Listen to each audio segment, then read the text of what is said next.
it's just deja vu again, isn't it? After Saturday last night.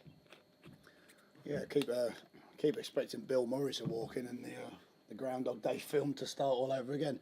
Yeah, no, it's I think what's challenging for me is obviously come out and put a different spin on it, or to talk differently about it, because when we've suffered the same type of game as Saturday, of course it's frustrating. I thought we started really brightly in the game, which I think is what's making that first mistake for the goal all the more galling, because actually we're in a reasonable position. Everyone's quite pleased with the way we've started. Different team, different formations, and we tried to play a formation that got players into their best positions, because we had no wingers that were starting in the game, and we felt that suited the players. I thought one or two were really, really bright early on. So, and then at the moment, what's difficult to legislate for is a poor error for a goal, and then the way we react.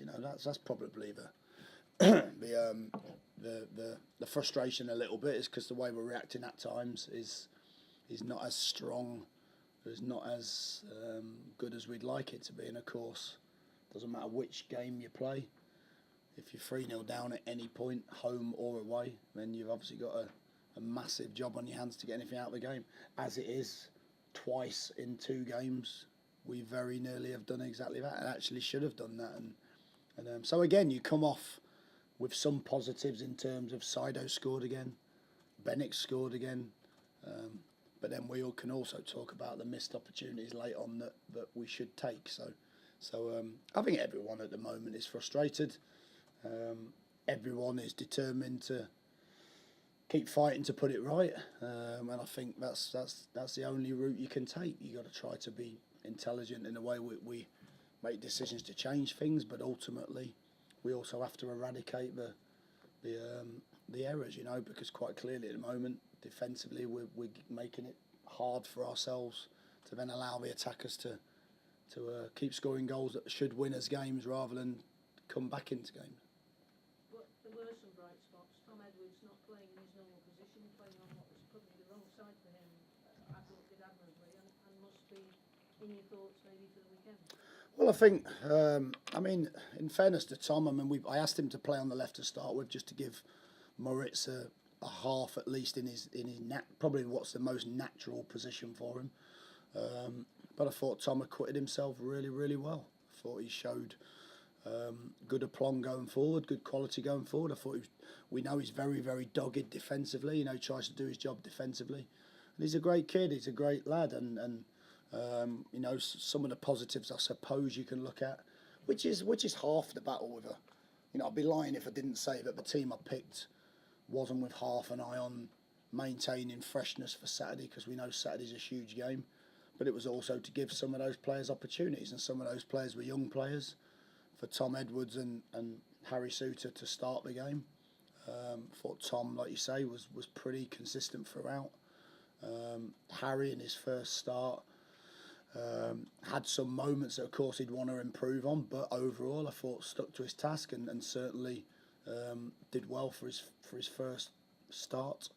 And Tyrese Campbell came on again, which is someone we wanted to try and get on the pitch and see what he can do, in the first team action. So I think again some of those things are positives, but of course when you lose a game, you don't want to then be patronising to people by talking about the positives and not talking about the reasons why you lost the game, because of course we wanted to win the game. So, but yeah, some bright moments early. Thought the formation suited some of the players, and it was a shame that we couldn't manage those good periods for long enough to see if we could affect the game for longer. We changed formation 3 times in the game, which I think shows you how the game went for us. Moving on then to Saturday, obviously everybody looks at you to put things right, because you're the first person in the fight. But how many of the players are after a game sitting there and being accountable for their actions? Well, look, again, first things first, like you say. I hope I've never tried to shy away from that. I could very easily try to find as many reasons as I could to take the pressure off myself. Listen, I deserve the pressure at the moment. I understand the pressure. I've been here a few times before. It's not something new to me. It's something I hope we wouldn't be feeling this year, but it's a reality. So we've got to find a solution first and foremost, and we've got to show the relevant. I know football management is not really just about fight. I mean, you could argue that if you're a defender in our team, but you've got to come out and show the fight. As a manager, of course, there's a lot more to the job than just showing a determination and fight. But I think it's hard to judge unless you're in our dressing room after games. It's hard to judge. I don't think that. I think the players care. I think the players are disappointed. I think the players are frustrated with themselves. I don't think there's any player that's played at a high level that wants to be in a run of form where they're not playing so well. And of course, what's difficult is the more we talk about it, and of course we have to talk about it because that's what these press conferences are about, the more we kind of highlight that we've not been defending well as a team. So you hope it doesn't exacerbate it, but they care. I think they feel accountable. I think, of course, the players don't come and do the press conference like this after a game and be directly asked those questions, but they do care. They're working hard to put it right, and we know that a lot of these errors that we're making, at times some of them are very uncharacteristic, at times some of them are similar to the errors we've made. So of course we've got to work hard to find A, the right solution to the back four, and B, to cut out or to find a more consistent form. We played 5 games previously to Blackburn. We conceded 4 goals, and surprise, surprise, we win 3 of them. Probably should win 4 of them, and we lose 1. And that's the type of run of form we need to do over a more consistent period. And any injury news? Any injuries from last night? Crowd. Back training too, isn't it? Yeah, James is back training. I think again, it's a difficult one really, because if you look at James and he's the first one to share his good news with everyone, because of course he wants to get back in the team. I think first and foremost he's the type of player you want around, because he will fight and scrap, and he'll do everything he can to lift the team up the table. I think what we've got to assess with James is the risk. It's very, very simple. We've got to assess the risk. If he plays and gets injured again, what is that timescale? What is the risk? Is there a good chance he might get through it? So again, we'll sit down and we'll discuss that. But he was in training this morning, first full contact session, and he's, as far as I know, he's got through it. He's got through it okay. Crouchy came off with, I think his sort of hip and back was a little bit locked. My initial thought would he'd pulled his groin or something, the way he was limping off, but I think the prognosis is not quite as bad. It's very probable. I think they'll be unavailable for the weekend, and we'll see after that. Mam Diouf, I think, has got a grade 1 hamstring injury, so he'll be probably a week or 2 away. Not quite as serious as we first thought, but he'll be a week or 2 away. And Rotherham are quite strong at home, although they've not had the greatest start of the season. It's not everybody will look upon the match and think maybe it's going to be easy, but it will be, will it? Well, listen, we've played Wigan and we've played Blackburn, and not only have we not played them away from home, we've played them at home, and we were 3-0 down at one point of the game against both of those sides. So I'd like to hope that the players certainly wouldn't see Rotherham lightly in any way.